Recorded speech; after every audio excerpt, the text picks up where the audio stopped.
Session में आपका स्वागत है।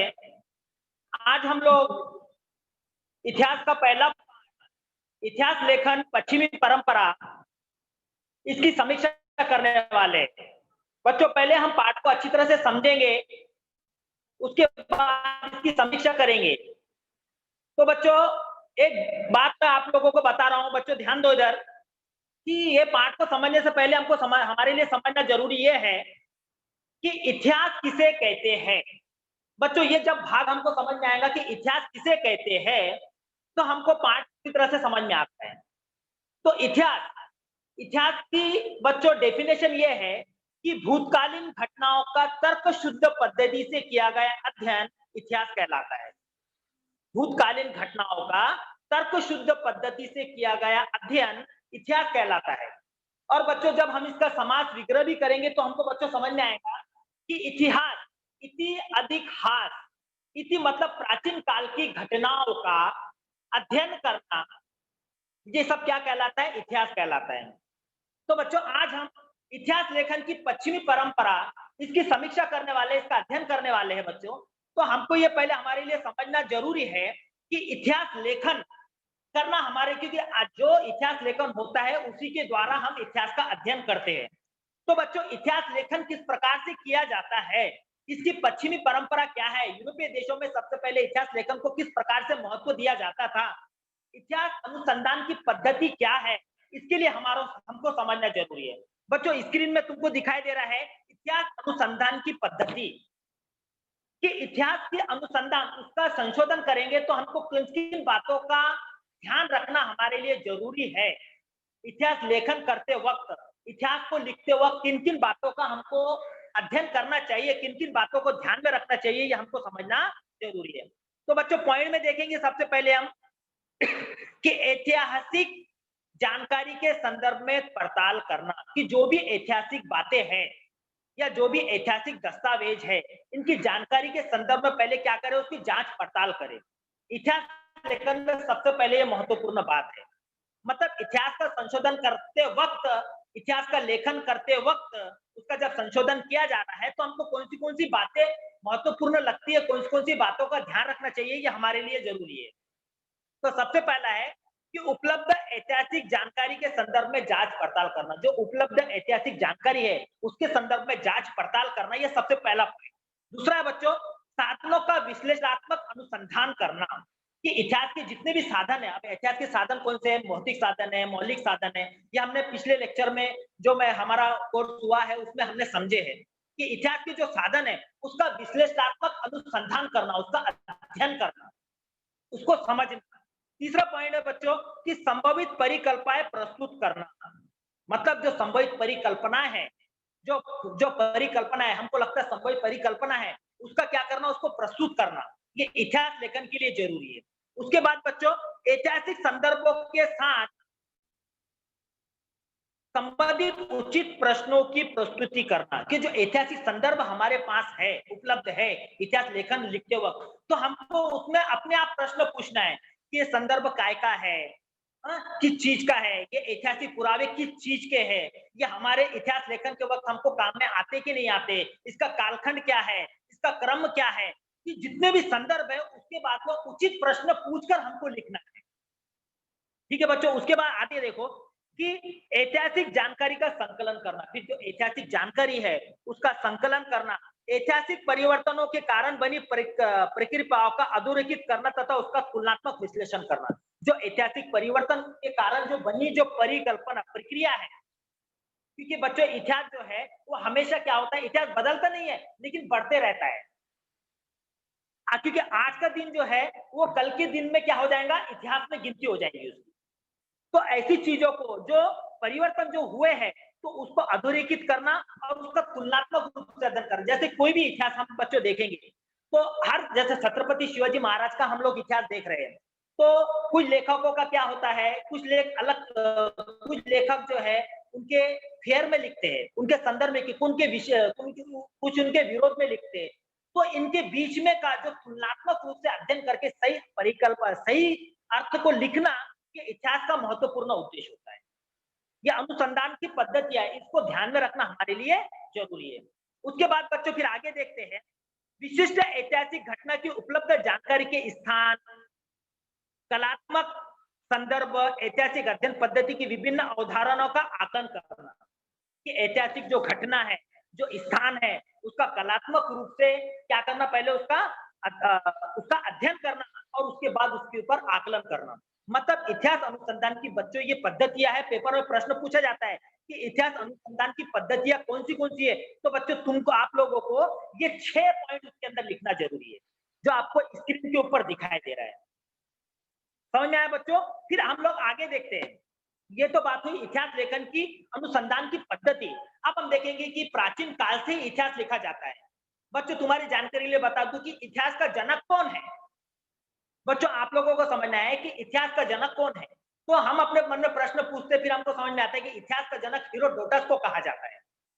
ये यूनानी लेखक है बच्चों। सबसे पहले इतिहास को तर्क शुद्ध पद्धति से लिखने का जो काम है वो हेरोडोटस ने किया है, इसीलिए उसे इतिहास का जनक कहा जाता है।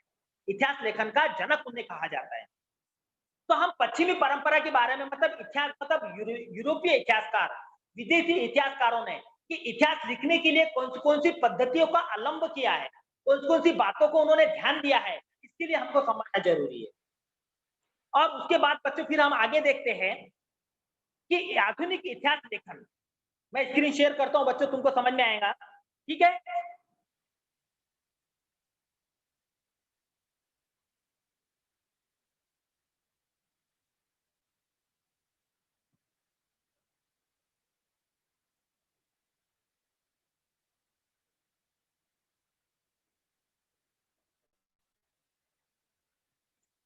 कि आधुनिक इतिहास लेखन, बच्चों दिखाई दे रहा है आपको स्क्रीन पे कि आधुनिक इतिहास लेखन किस प्रकार से किया जाता है। आज की पद्धति में इतिहास लेखन में हम कौन सी बातों के ऊपर ध्यान देते हैं, कौन सी बातों के ऊपर हम ध्यान देते हैं, ये हमारे लिए समझना जरूरी है कि आधुनिक इतिहास लेखन में। उसके बाद हम महत्वपूर्ण जो यूरोपीय विचारक है, जो इतिहासकार है, इनके बारे में उसके बाद में जानकारी प्राप्त करेंगे शॉर्टकट में। तो हमको भी ये समझना है कि आधुनिक इतिहास लेखन में किन किन बातों को महत्व दिया जाता है। तो बच्चों पहले देखो, आधुनिक इतिहास लेखन की पद्धति की प्रमुख 4 विशेषता बताई गई। आधुनिक इतिहास लेखन की पद्धति की प्रमुख 4 पद्धति विशेषता बताई गई। ये हमको समझना जरूरी है कि आधुनिक इतिहास लेखन की पद्धति की प्रमुख 4 विशेषताएं कौन सी। पहले देखो बच्चों, यह पद्धति वैज्ञानिक पद्धति है। इसका प्रारंभ उचित प्रश्नों की प्रस्तुति के साथ होता है। पहली पद्धति कौन सी है? वैज्ञानिक पद्धति है बच्चों, जो आधुनिक इतिहास लेखन की पद्धति है। तो ये वैज्ञानिक पद्धति कहा जाता है। इसमें सबसे पहले कि उचित प्रश्न उनके ऊपर पूछे जाते हैं और उचित प्रश्नों के साथ इतिहास लेखन किया जाता है। इसके बारे में क्या है कि जो भी दस्तावेज उनके पास है उसके बारे में अपने मन ही मन में प्रश्न पूछते हैं और उसका जवाब देते हैं। अगर वो प्रश्नों के उत्तर उनको मिले तो समझ लो कि आधुनिक इतिहास लेखन की पद्धति इस प्रकार से की जाती है, इस प्रकार से वो लिखा जाता है। दूसरा, यह प्रश्न मानव केंद्रित होते हैं, अर्थात कि ये प्रश्न भूतकालीन विभिन्न मानवीय समाज के सदस्यों द्वारा विशिष्ट कालावधि में किए गए कार्य व्यापारों से संबंधित होते हैं। अब ये जो प्रश्न होते हैं बच्चों, ये मानव केंद्रित होते हैं। स्क्रीन में आपको दिखाई देगा, ये प्रश्न जो होते हैं मानव केंद्रित होते हैं और ये प्रश्न भूतकालीन विभिन्न मानवीय समाज के, भूतकाल में जितने भी मानवीय समाज थे उनके संदर्भ में, उनकी कालावधि में जो व्यापार हुआ है, जो घटना घटित हुए उसके संदर्भ में होते हैं। ठीक है बच्चों। उसके बाद आगे देखते हैं तीसरी विशेषता क्या है। ठीक है, स्क्रीन शेयर कर रहा हूं बच्चों आप लोगों को मैं।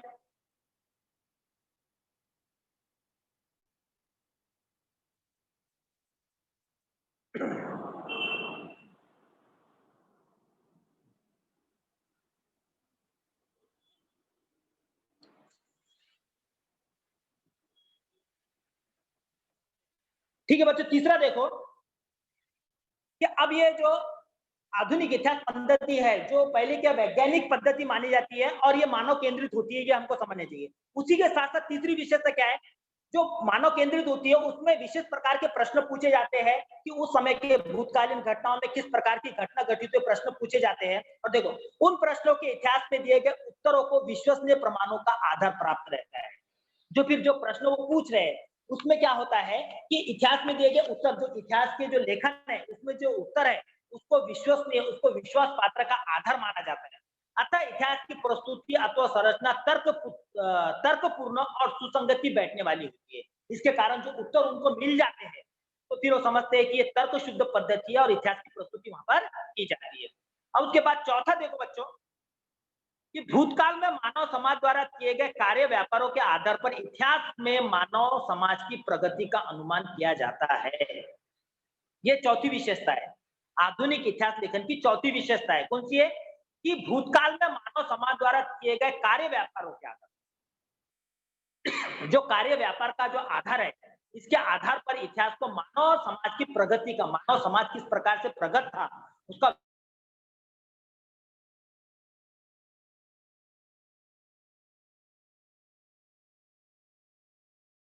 व्यापार अगर में आता है तो उस समय का इतिहास माना जाता है। ठीक है, अब लोग हम आगे देखते हैं बच्चों, इसमें स्क्रीन शेयर करूंगा तुमको कि जो विदेशी इतिहासकार है, विदेशी प्रमुख विचारक है, इन्होंने किस प्रकार से इतिहास का लेखन किया है और कौन सी बातें उन्होंने बताया कि इतिहास लेखन के लिए जरूरी है, ये हमको समझेंगे। ठीक है बच्चों, मैं इतिहास तुमको जो है स्क्रीन शेयर करता हूं, समझ में आएगा बच्चों।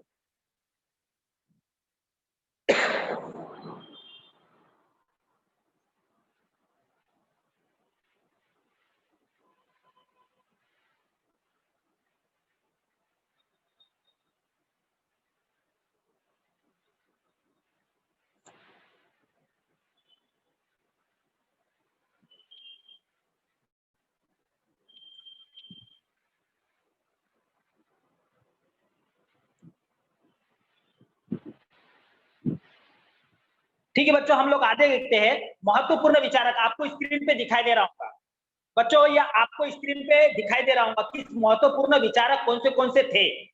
ठीक है बच्चों, देखते हैं कि महत्वपूर्ण विचारक इतिहास लेखन के विज्ञान का विकास होने में अनेक विचारकों ने, मतलब उसका विज्ञान का, इतिहास लेखन का, उसके विज्ञान का विकास होने में महत्वपूर्ण विचारकों ने, इतिहासकारों ने अपना महत्वपूर्ण योगदान दिया है। उनमें से कुछ विचारों की जानकारी प्राप्त हम करेंगे। सबसे पहले बच्चों हम देखेंगे रेने देकार्त।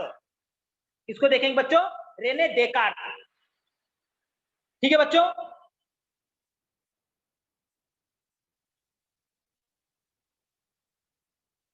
अब देखो रेने देकार्त ने इतिहास लेखन की कौन सी पद्धति बताई है बच्चों, इसको समझने जरूरी है। तो आप लोगों को हेडिंग दिखाई देगा, रेने देकार्त जिनका जन्म 1596 में हुआ है और मृत्यु 1650 में हुई है।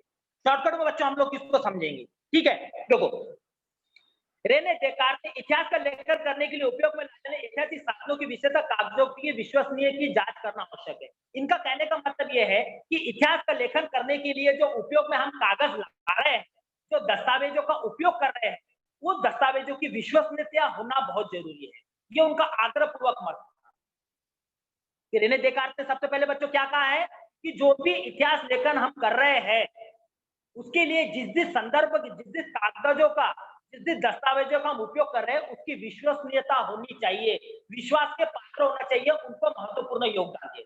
ये किसने बताया है? रेने देकार्त ने बताया। ठीक है, उसके बाद हम देखते हैं वॉल्टेयर कि वॉल्टेयर ने इतिहास लेखन में क्या क्या बताया है। ठीक है बच्चों, देखो वॉल्टेयर का वास्तविक नाम फ्रांसवा मरी अरुए था। ये फ्रांसीसी दार्शनिक है, ये फ्रांसीसी दार्शनिक वॉल्टेयर ने माना जाता है। फ्रांसीसी दार्शनिक वॉल्टेयर ने इतिहास लेखन हेतु ये विचार प्रस्तुत किया कि अब इतिहास लेखन के लिए वॉल्टेयर ने क्या बात को प्रस्तुत किया है, इसी के कारण उनको आधुनिक इतिहास लेखन का जनक कहा जाता है। बच्चों आपकी जानकारी के लिए बता दें, इनका जन्म 1694 में हुआ है, मृत्यु 1778 में हुई है। ठीक है, तो इनका महत्वपूर्ण उद्देश्य क्या था, मतलब इन्होंने कौन सा अपना इतिहास लेखन के लिए कौन सी बातें प्रस्तुत की है। देखो कि उन्होंने सबसे पहले बताया कि वस्तुनिष्ठ सत्य और घटनाओं के कालक्रम तक ध्यान केंद्रित करते हुए तत्कालीन समाज में प्रचलित परंपराएं, व्यापार, आर्थिक व्यवस्था, कृषि आदि घटकों का विचार करना भी आवश्यक है। देखो बच्चों बहुत इंपॉर्टेंट बात उन्होंने कही है, जिसके कारण उनको आधुनिक इतिहास लेखन का जनक कहा जाता है। तो उन्होंने क्या कहा है कि वस्तुनिष्ठ सत्यता और घटनाओं के कालक्रम में इनका तो अध्ययन होना जरूरी है, इनके बारे में जानकारी, इनका अध्ययन होना जरूरी है, इनके बारे में जानकारी होना जरूरी है। इसी के साथ साथ उस समय पर जो तत्कालीन समाज है जिसका हम इतिहास लिख रहे हैं, उसकी प्रचलित परंपराएं क्या है, उसका व्यापार कैसा चलता था, वहां की आर्थिक स्थिति कैसी थी, कृषि व्यवस्था कैसी थी, इन सब बातों का विचार करना भी आवश्यक है। उसी के बाद इतिहास लिखना जरूरी है। जिस इतिहास में इन सब बातों का उल्लेख होता है वो अच्छा इतिहास माना जाता है, ऐसा उनका कहना था। किनका? वॉल्टेयर का। इसी के परिणाम स्वरूप इनको बच्चों वॉल्टेयर को आधुनिक इतिहास लेखक का जनक भी कहा जाता है। ठीक है बच्चों, समझ में आया? आगे देखते हैं, आगे देखते हैं बच्चों, George William Friedrich Hegel. George William Friedrich Hegel, अब इन्होंने क्या कहा है?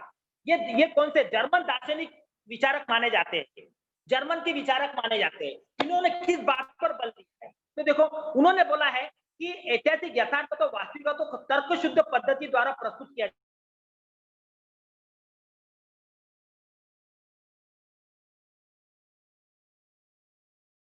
कि जो ऐतिहासिक यथार्थिकता, जो वास्तव शुद्ध क्या करना चाहिए? प्रस्तुत करना चाहिए। जो ऐतिहासिक घटनाएं, उनको वो अच्छी हो, बुरी हो, कुछ भी हो, उनको तर्क शुद्ध बराबर सूक्ष्म आकलन करके उसको लिखना चाहिए। किसने कहा है? जॉर्ज विलियम फ्रेडरिक हेगल, जिनका जन्म 1770 में हुआ है, मृत्यु 1831 में हुई है। ठीक है बच्चों, फिर आगे देखते हैं हम लोग। देखो, उन्होंने बताया है कि इतिहास का घटनाक्रम प्रगति के चरणों को दर्शाता है। जो इतिहास का जो घटनाक्रम है कि वो आदमी के इतिहास की प्रगति को दर्शाता है। और उसने यह प्रतिपादित किया कि इतिहास की प्रस्तुति या तो संरचना से इतिहासकार को समय समय पर उपलब्ध होने वाले प्रमाणों के अनुसार बदलते जाना स्वाभाविक है। कि जो जो इतिहास के दस्तावेज हमको मिलते रहते, एक बार लिख दिए इतिहास, ये नहीं कि जो समय के अनुसार बदलते रहते हैं, उसको भी हमको समझना जरूरी है। उस बात का भी उल्लेख करना हमारे लिए जरूरी है। ये बात को हमारे लिए समझना जरूरी है। ठीक है बच्चों, फिर आगे देखते हैं, आगे देखते हैं। उसके बाद दूसरा विचारक जो है वो कौन सा है बच्चों? Leopold von Ranke. इन्होंने इतिहास लेखन की कौन सी पद्धति को बताया है? क्या नाम है? Leopold von Ranke. ठीक है बच्चों, इनका जन्म 1795 में हुआ है, मृत्यु 1886 में हुई है। ठीक है, देखो, 19वीं शताब्दी में किए गए इतिहास लेखन की पद्धति प्रमुखता बर्लिन विश्वविद्यालय के लियोपोल्ड रांके के विचारों का प्रभाव दिखाई देता है। कि 19वीं शताब्दी में, बच्चों ये बात ध्यान में रखो कि 19वीं शताब्दी में जो भी इतिहास लेखन किया गया है, उसमें जो बर्लिन के प्राध्यापक थे, विश्वविद्यालय के प्राध्यापक थे लियोपोल्ड रांके, इनका प्रभाव हमको दिखाई देता है। उन्होंने क्या बताया है कि किस प्रकार से इतिहास लेखन करना चाहिए? उन्होंने बताया कि इतिहास विषय के अनुसंधान में विश्लेषणात्मक पद्धति किस प्रकार की होनी चाहिए। कि विश्लेषणात्मक पद्धति होना चाहिए, छोटी से छोटी सी बात का उसके अंदर इतिहास में उल्लेख होना चाहिए। मूल दस्तावेजों के आधार पर प्राप्त जानकारी सबसे अधिक महत्वपूर्ण होती है। जो मूल आधार होते हैं, जो मूल दस्तावेज होते हैं, इनके आधार पर जो प्राप्त जानकारी होती है, ये सबसे महत्वपूर्ण होती है। इस बात पर उसने सबसे पहले बल दिया। या सबसे पहले लियोपोल्ड वॉन रांके, इन्होंने सबसे पहले बल दिया कि जो ऐतिहासिक दस्तावेज होते हैं, इनकी वास्तविकता को जैसे का वैसा हमको लिखना चाहिए, उसकी जानकारी को जैसे के वैसे हमको लिखना चाहिए। इस बात पर उसने बल दिया। साथ ही उसने ये भी स्पष्ट किया कि ऐतिहासिक घटनाओं से संबंधित सभी प्रकार के कागजों, दस्तावेजों की कसकर खोज करना अत्यंत महत्वपूर्ण है। कि मतलब जो दस्तावेज है, जो कागज है, उसको प्रमाण न मानते हुए उसके बारे में संशोधन करते रहना चाहिए। उसके बारे में हमेशा हमको क्या करना चाहिए? संशोधन करते रहना चाहिए। कि किसका कहने का मतलब था बच्चों? लियोपोल्ड वॉन रांके, जिनका जन्म 1795 में हुआ है, मृत्यु 1886 में हुई है। ठीक है बच्चों, उसके बाद सबसे महत्वपूर्ण जो विचारक है इतिहास के, कार्ल मार्क्स, इनके बारे में हम लोग जानकारी प्राप्त करेंगे। ठीक है बच्चों, देखो, कार्ल मार्क्स, जन्म 1818, मृत्यु 1883। जन्म 1818 और मृत्यु कब है बच्चों? 1883 में। ठीक है, देखते हैं कि कार्ल मार्क्स ने इतिहास लेखन की पद्धति किस प्रकार से बताई है, कि इतिहास को किस प्रकार से लिखा जाना चाहिए। कार्ल मार्क्स बहुत ही इनके बहुत प्रसिद्ध ग्रंथ है, साम्यवादी लेखक माने जाते हैं ये कार्ल मार्क्स। इन्होंने समाज का तर्क शुद्ध पद्धति से अध्ययन किया है। इनके बहुत महत्वपूर्ण ग्रंथ है दास कैपिटल। इनका बहुत महत्वपूर्ण ग्रंथ माना जाता है दास कैपिटल। ठीक है बच्चों, देखो, 19वीं शताब्दी के उत्तरार्ध में कार्ल मार्क्स द्वारा स्थापित सिद्धांतों के परिणाम स्वरूप इतिहास की और देखने के दृष्टिकोण में महत्वपूर्ण परिवर्तन लाने वाली वैचारिक प्रणाली अस्तित्व में है। कि जब से इन्होंने इतिहास लिखना शुरू किए, तब से इतिहास लेखन के बारे में जो महत्वपूर्ण परिवर्तन लाने वाली वैचारिक प्रणाली अस्तित्व में आई है। इनके द्वारा इतिहास, इन्होंने जो इतिहास के सिद्धांत प्रस्तुत किए हैं, देखो बच्चों, उन्होंने इतिहास में किस बात को प्रस्तुत किया है। देखो, इतिहास अमूर्त कल्पनाओं का नहीं होता, अपितु वो जीवित मनुष्य का होता है। कि जो इतिहास है बच्चों, ये अमूर्त कल्पनाओं का नहीं होता है, जो मृत्यु हो चुकी ऐसी कल्पनाओं का नहीं होता है। वो किसका होता है बच्चों? वो जो होता है वो जीवित मनुष्य का होता है। किसका होता है? जीवित मनुष्य का होता है। ये हमारे लिए समझना जरूरी है। मनुष्य मनुष्य के बीच में रिश्ते नाते उनकी मौलिक आवश्यकताओं को पूर्ण करने वाली उपलब्ध संसाधनों के स्वरूप और स्वामित्व पर निर्भर रहते हैं। कि मनुष्य का जो स्वभाव है, मनुष्य जो समाज में रहता है, उसके ऊपर जो है, जो संसाधन, उपलब्ध संसाधन है, इसके ऊपर इतिहास निर्भर रहता है। इसके ऊपर क्या है? इतिहास निर्भर रहता है। ये संसाधन समाज के विभिन्न वर्गों को समान मात्रा में प्राप्त नहीं होते। ये जो समाज है, संसाधन है, ये समाज में जो संसाधन उपलब्ध है, ये सभी व्यक्तियों को समान रूप से उपलब्ध नहीं होते हैं। ये हमारे लिए समझना जरूरी है। फलस्वरूप समाज का वर्ग पर आधारित विषम विभाजन होता है। समाज का जो है वर्ग के ऊपर आधारित विषम विभाजन होता है।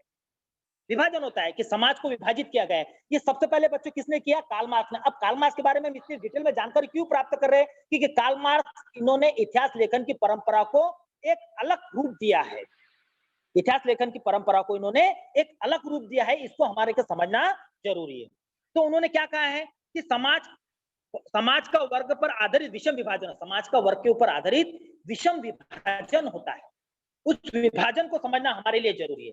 मानव का इतिहास ऐसे ही नियंत्रण में उत्पादन के संसाधन होते हैं। यह वर्ग अन्य वर्गों का आर्थिक शोषण करते हैं। उन्होंने बताया क्या बताया बच्चों? उन्होंने सबसे पहले बताया कि इतिहास के अंदर, कि समाज के अंदर ऐसे वर्ग होते हैं, एक है वर्ग,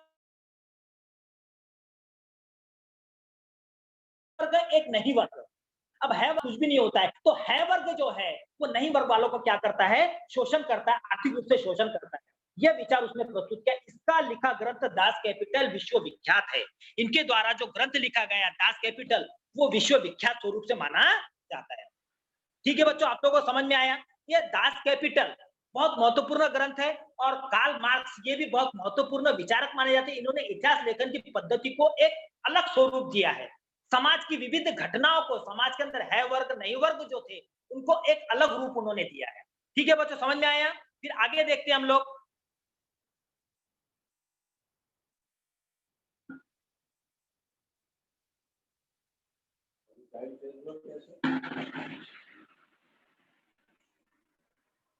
ठीक है बच्चों, फिर आगे देखते हैं। उसके बाद है एनल्स प्रणाली। अब बच्चों, ये इतिहास की, आधुनिक इतिहास की सबसे महत्वपूर्ण प्रणाली है बच्चों। कि आज इतिहास के लेखन की एनल्स प्रणाली किसे कहा गया है, ये हमारे लिए समझना हमारे लिए बहुत जरूरी है कि एनल्स प्रणाली क्या है। ठीक है बच्चों, ध्यान दो इधर। 20वीं शताब्दी के प्रारंभ में फ्रांस में एनल नाम से जाने वाली इतिहास लेखन की प्रणाली का उदय हुआ। 20वीं शताब्दी में 20वीं शताब्दी में फ्रांस में एनल्स नाम से जाने वाली इतिहास लेखन की पद्धति का जन्म उदय हुआ। एनल्स प्रणाली के स्वरूप इतिहास लेखन को एक भिन्न दिशा प्राप्त हुई है। एनल्स प्रणाली के स्वरूप में एनल्स प्रणाली के कारण जो इतिहास लेखन का जो स्वरूप है, उसको एक अलग प्रकार की दिशा क्या हुई है बच्चों? प्राप्त हुई है। ठीक है, अब इसमें क्या है कि एनल्स प्रणाली में क्या है बच्चों, इसको समझो। पहले मैं बताता हूं आपको, ध्यान से सुनो। कि इतिहास का अध्ययन मात्र राजनीतिक गतिविधियां, राजाओं, नेताओं, उसके अनुषांगिक रूप में राजनीति, कूटनीति, युद्धों पर केंद्रित न करते हुए, मतलब क्या बोला गया बच्चों? इतिहास में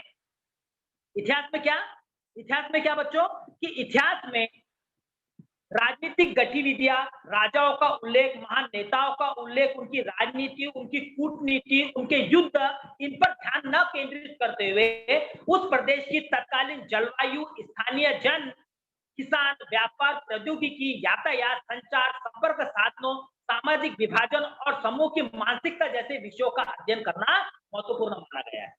बच्चों, ये बात हमारे लिए ध्यान में रखना जरूरी है कि पहले जो इतिहास लिखा जाता था वो राजा महाराजाओं का, महान नेताओं का, उनके युद्धों का, उनकी कूटनीति का, उनकी राजनीति का इतिहास लिखा जाता था। लेकिन एनल्स प्रणाली के माध्यम से इसमें परिवर्तन आया कि उस समय की तत्कालीन भौगोलिक परिस्थिति कैसी थी, आर्थिक परिस्थिति कैसी थी, राजनीतिक परिस्थिति कैसी थी, जलवायु कैसी थी, प्रौद्योगिकी व्यापार कैसा था, यातायात संपर्क के साधन कैसे थे, इन सब बातों का भी इतिहास लेखन में महत्वपूर्ण योगदान होना चाहिए।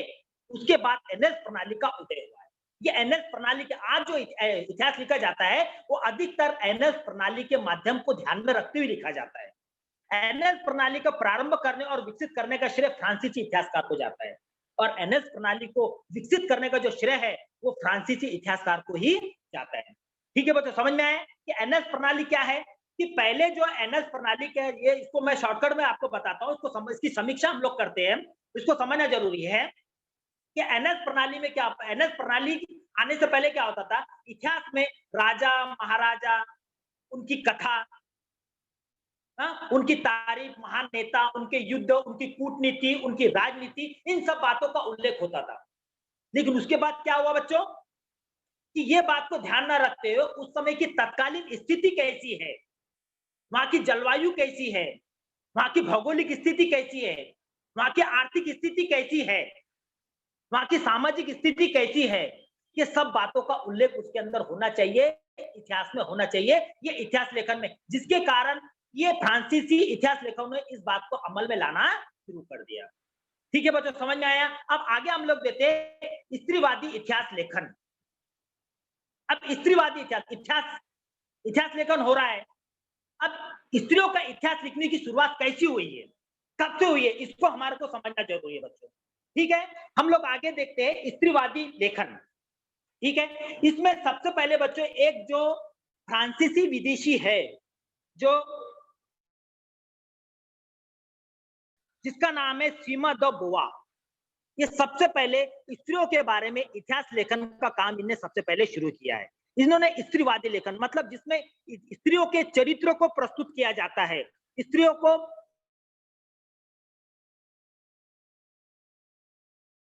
की नारी शक्ति का प्रकटन किया जाता है, वो स्त्रीवादी लेखन। वो कौन सा लेखन होता है बच्चों? वो स्त्रीवादी लेखन माना जाता है। ठीक है, ध्यान दो इधर।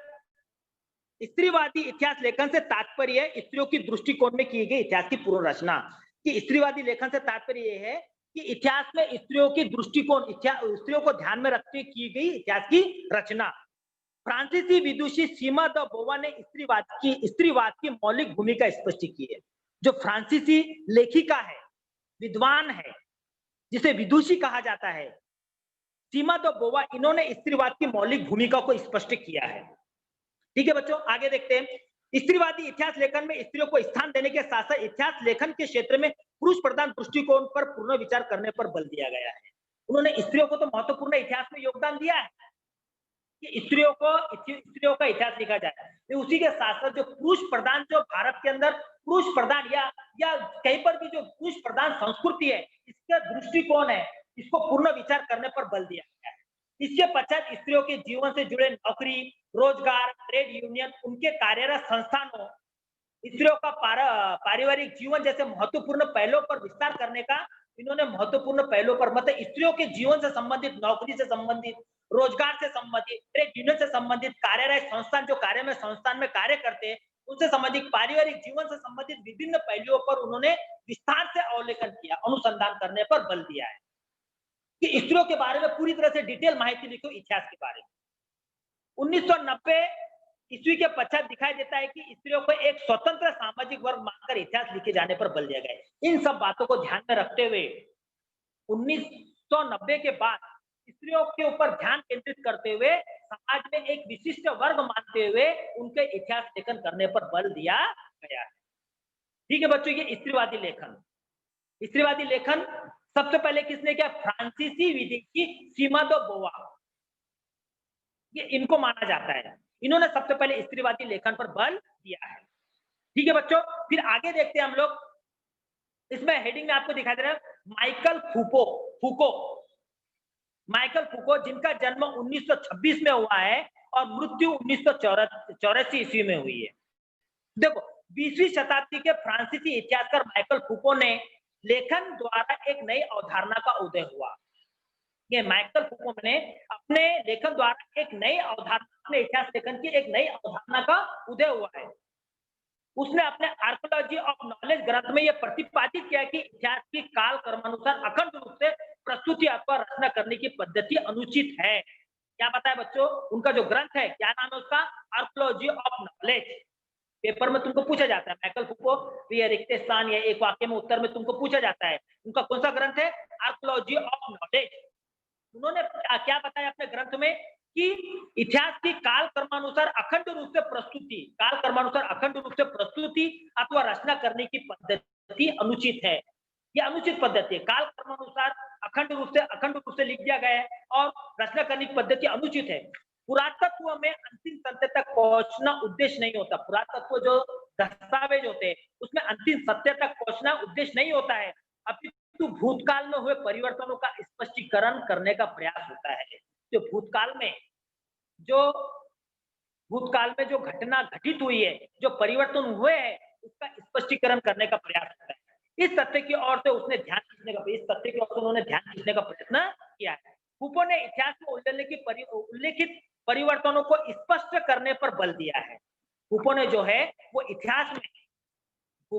बच्चों वो इतिहास में क्या है कि जो परिवर्तन होते हैं उसको स्पष्ट करने का, उसको इतिहास में मतलब उनका कहने का मतलब है कि इतिहास में हमेशा परिवर्तन होना चाहिए, क्योंकि संशोधन होता है, शोध होता है, तो उसका उल्लेख उसमें होना चाहिए, जो परिवर्तन है उसका उल्लेख उसमें होना चाहिए। इस बात को उन्होंने बल दिया है।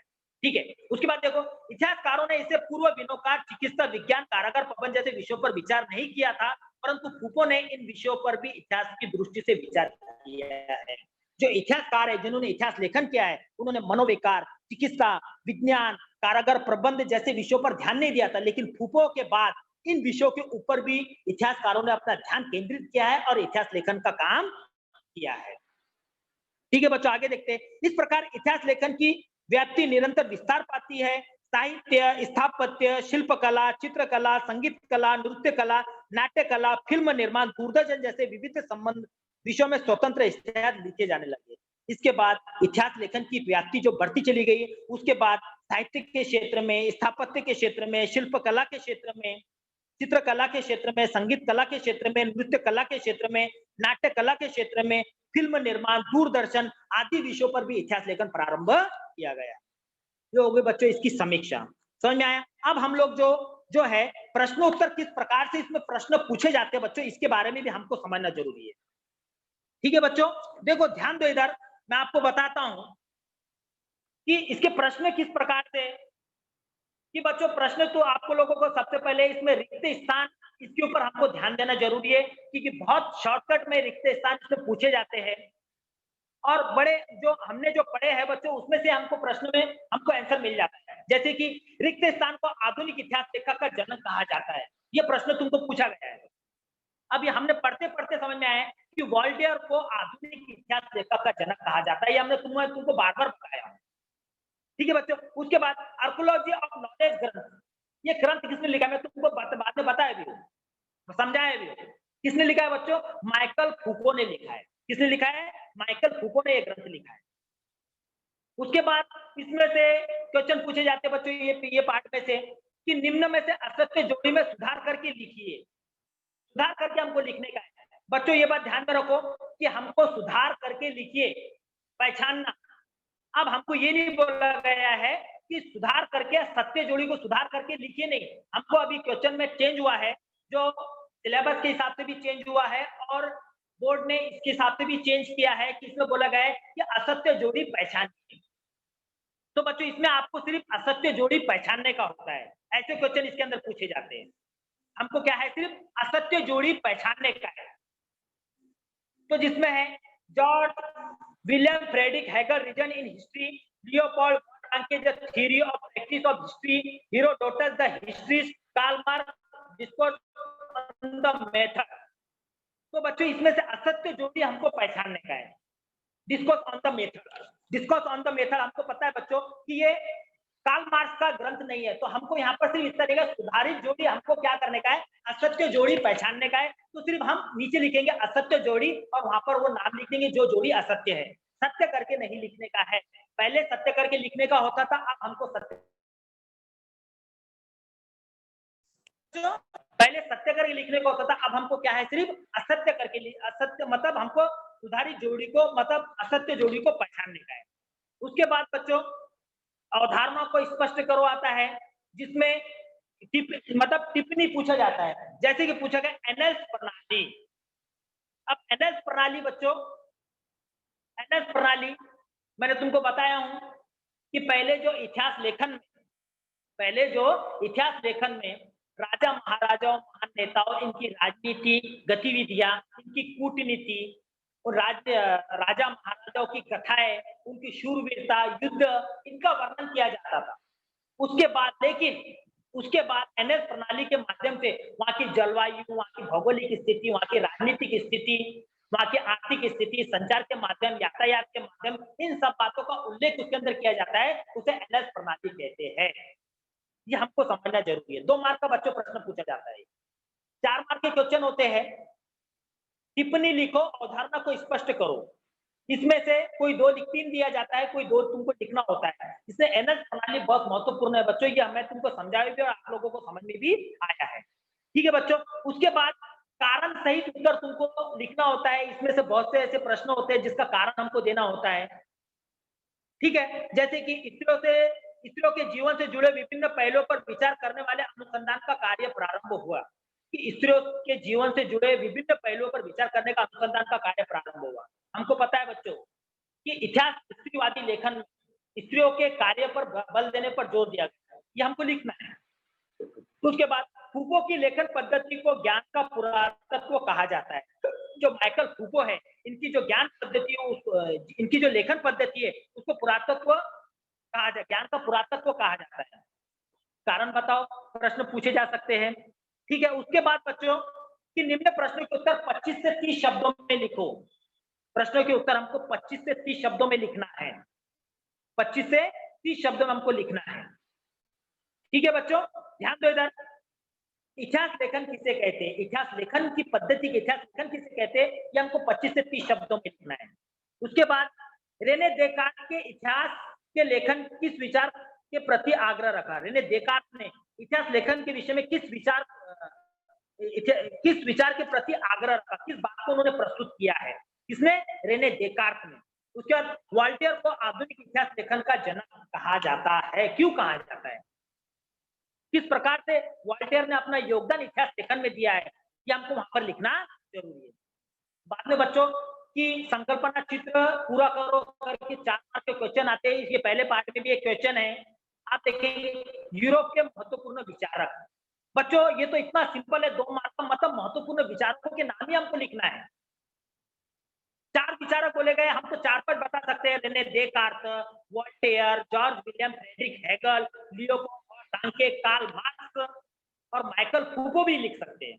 मतलब हमको सिर्फ कितना लिखना है, 4। ये क्वेश्चन संकल्पना चित्र पूरा करने के लिए दिया जाता है और बहुत इंपॉर्टेंट है। संकल्पना चित्रों को समझेंगे तो हमको समझ में आता है। ठीक है बच्चों। उसके बाद है 6वां प्रश्न पूछा जाता है, निम्न प्रश्नों के उत्तर विस्तार से लिखिए। ये उत्तर जो होते हैं इनके विस्तार होना चाहिए। जैसे 30-40 से 50-60 शब्दों में, 100 शब्दों में इसका आंसर होना चाहिए।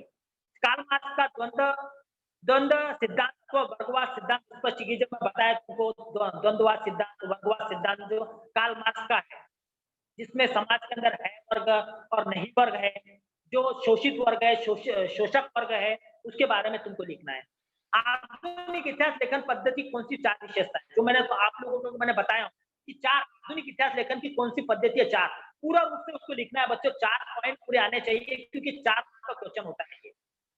ठीक है। उसके बाद स्त्रीवादी इतिहास लेखन किसे कहते हैं। सीमा दो बोआ, जो फ्रांसीसी विदुषी मानी जाती है, जिन्होंने स्त्रीवादी इतिहास लेखन के बारे में लिखा है। तो स्त्रीवादी इतिहास लेखन किसे कहते हैं उसके बारे में हमको डिटेल में लिखना जरूरी है। उसके बाद लियोपोल्ड वॉन-रांके के इतिहास विषयक दृष्टिकोण को स्पष्ट कीजिए। जो लियोपोल्ड वॉन-रांके का इतिहास विषयक दृष्टिकोण है, उसको भी हमको स्पष्ट करना जरूरी है। ठीक है बच्चों, समझ में आया आप लोगों को। ये अपना पूरा पाठ हमने शॉर्टकट में इसका मूल्यांकन किया है, समीक्षा किए है। अब ये हमारे पास आखिरी के 5 मिनट बाकी है। आप लोगों को जो भी क्वेश्चन पूछना है आप मुझसे पूछ सकते हैं। हाँ बच्चों, किसी को कुछ क्वेश्चन पूछना है इस टॉपिक से संबंधित, अपना हाथ ऊपर कीजिए, हैंड राइज कीजिए, हैंड राइज। बोलिए बच्चों, आप लोगों को जो भी डिफिकल्टी है वो पूछ सकते हैं आप मुझसे। हाँ बच्चों, किसी को अगर इस टॉपिक से संबंधित कोई क्वेश्चन पूछना है तो आप लोग पूछ सकते हो। अपना हाथ ऊपर कीजिए।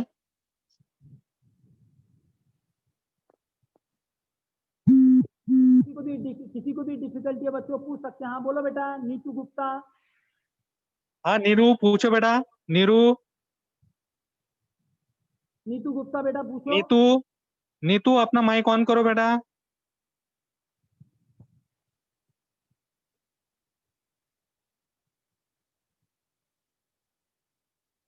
बोलो बेटा। इस टॉपिक से संबंधित अगर किसी हाँ इमामुद्दील्ला। किसी को भी अगर पूछना है हाँ इमदुल्ला पूछो बेटा। पूछो बेटा। आपको किसी से संबंधित अगर टॉपिक से इमदुल्ला संबंधित कोई प्रश्न है। अपना माइक ऑन करो, पूछो। Hello sir. हाँ बोलो बेटा।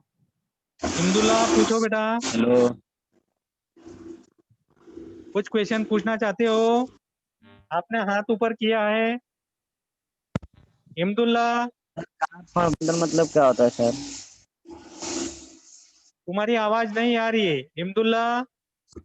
हाँ बेटा बोलो। मुझे भी आवाज नहीं आ रही है आपकी।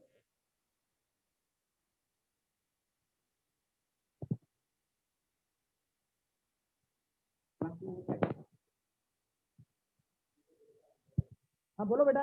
और किसी को कुछ क्वेश्चन पूछना है? हाथ ऊपर कीजिए।